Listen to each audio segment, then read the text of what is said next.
I'm Jeff Davis. Tonight in the studios, we have a special guest with us. We have Jimmy Tin. I'd like to welcome you. Thank you. I would call you good old rock and roll. That's it. Yeah. That's it. Yeah, no. And in fact, just today I was listening to you, and because I keep thinking, who can you sound like somebody I know from the past.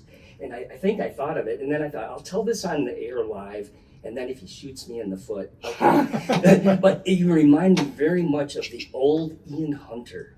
Oh, thank you, sir. No, that's... I'll take Mott the Hoople all day long. Then pandemic came along, and I didn't do, that actually was instrumental in me sort of resurging, because it gave me some time to just sit in my basement and write a bunch of songs and reevaluate how the world treats a person. Yeah, no.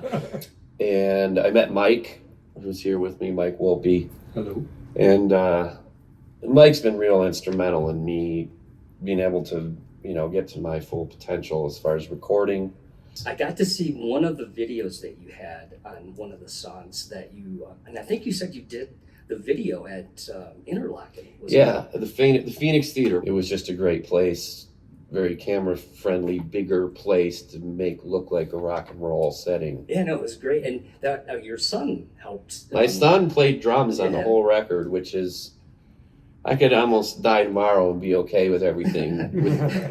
Because not a lot of people get to do that. Yeah. So not only working with Jim on all the technical aspects, but you were also the bass player and keyboards on all these works. On these recordings, Yeah. And so I'm looking back in what kind of musical experience have you had back in the day? I had done touring with other bands, and and definitely enjoyed that whole process.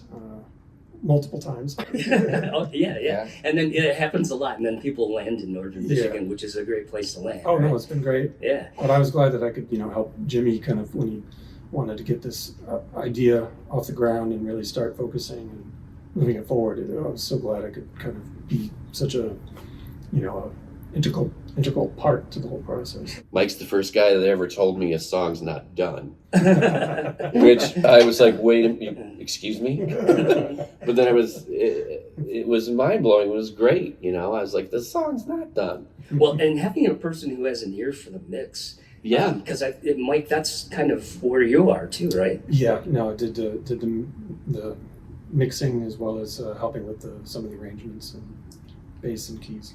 Set this first tune up for us. Great. So I think it's All Pupils, right? Yes. All Pupils is a story song, really. It's somewhat autobiographical. I grew up in Mount Pleasant, which is a small city surrounded by rural farm community. So there's this kind of built-in tension between the city kids and the farm kids. And I was a punk rock kid. And there was a lot of tension, and it was a little violent. It wasn't always cool. So Friday night, you never knew what was going to happen, And all I had was my close friends, we were each other's sort of guardians. And I had one friend in particular that was kind of a big guy. So the hook lyrically is all ears, all pupils. He was always looking for the fight, and I was always looking for how to get out of the fight, So there's this built-in crazy dynamic, and it's kind of this interesting love affair with two teenagers that just kind of had each other, Yeah. There's a fire that never quite goes out.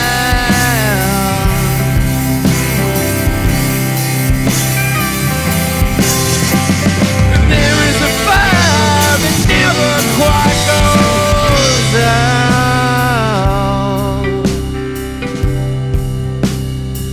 It never quite goes out.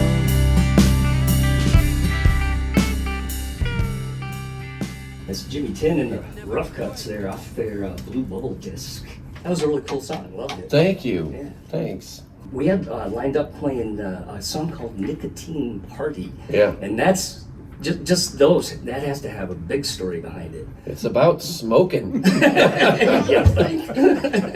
Well, that song, I have to give a writing credit to my daughter, because she, she's just like this walking poet.